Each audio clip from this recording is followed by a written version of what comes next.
السلام علیکم ورحمۃ اللہ وبرکاتہ۔ اعوذ باللہ من الشیطان الرجیم، بسم اللہ الرحمن الرحیم۔ الذین آتیناہم الکتاب یتلونہ حق تلاوتہ اولئک یؤمنون بہ۔ معزز سامعین کرام، قرآن کریم کی تلاوت پر جو اجر و ثواب کا وعدہ ہے وہ اسی پر ہے کہ جب ہم قرآن کریم کو نزول کے مطابق پڑھیں، اور قرآن کریم کا نزول تجوید کے ساتھ ہوا۔ اس کے جو اصول ضوابط ہیں سب منزل من اللہ ہیں، انہی کی رعایت سے جب ہم قرآن کریم کو پڑھیں گے تو ہمیں جو نبی کریم صلی اللہ علیہ وسلم نے ایک ایک حرف پر جو نیکیوں کا وعدہ فرمایا ہے وہ اسی کے ساتھ ہے۔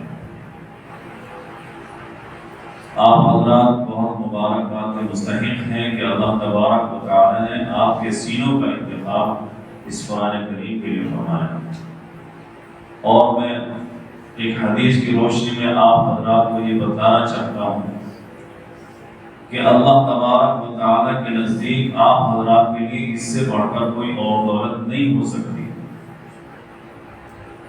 کیونکہ ایک موقع پر نبی کریم صلی اللہ علیہ وسلم نے ارشاد فرمایا کہ اللہ تبارک و تعالی نے جس کے سینے میں قرآن کریم کو محفوظ فرما دیا،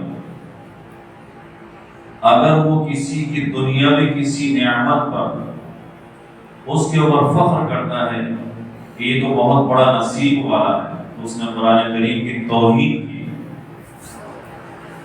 آپ کبھی بھی کسی کے سامنے کبھی آپ کو اپنا کمتر نہ سمجھیں۔ اللہ تبارک و تعالیٰ نے جو اللہ تعالیٰ کے یہاں سب سے قیمتی سرمایہ تھا وہ آپ کے سینوں میں محفوظ فرما دیا۔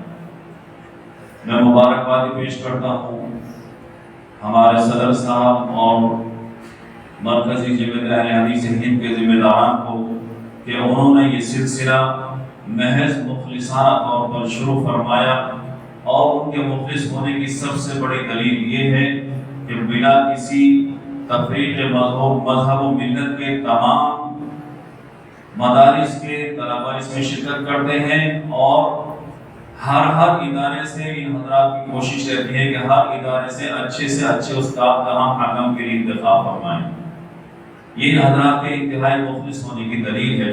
اللہ تبارک و تعالی ان کے سارے مقاصد کو قبول فرمائے اور مقاصد کو پورا فرمائے اور ساری خدمات کو قبول فرمائے۔ السلام علیکم ورحمۃ اللہ وبرکاتہ۔